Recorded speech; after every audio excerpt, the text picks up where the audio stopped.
عن زیاد بن لبید قال ذکر النبی صلی اللہ علیہ وسلم شیئا فقال ذاک عند اوان ذهاب العلم قلت یا رسول اللہ وكيف يذهب العلم ونحن نقرأ القرآن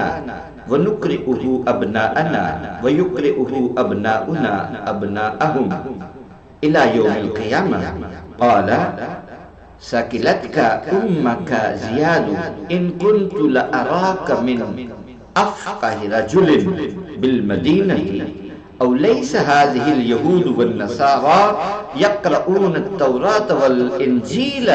لا يعملون بشيء مما فيهما رواه أحمد وابن ماجه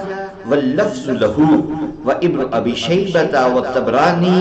وقال الحاكم هذا حديث صحيح على شرط الشيخين وقال الكناني ورجال اسناده ثقات۔ حضرت زیاد ابن لبید بیان کرتے ہیں کہ حضور نبی اکرم صلی اللہ علیہ وآلہ وسلم نے کسی چیز یعنی قیامت کا تذکرہ کیا اور فرمایا یہ اس وقت ہوگا جب علم جاتا رہے گا۔ میں نے عرض کیا یا رسول اللہ علم کیسے جاتا رہے گا جبکہ ہم خود قرآن پڑھتے ہیں اور اپنے بچوں کو پڑھاتے ہیں اور ہماری اولاد اپنی اولاد کو پڑھائے گی اور قیامت تک یوں یہ پڑھنے پڑھانے کا سلسلہ جاری رہے گا۔ آپ نے فرمایا اے زیاد تیری ماں تجھے گم پائے، میں تو تجھے مدینہ کے فقیہ تر لوگوں میں سے سمجھتا تھا، کیا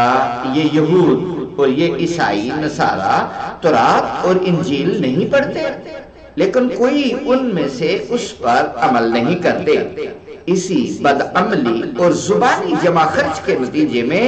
یہ امت بھی وحی کی برکات سے محروم ہو جائے گی، بس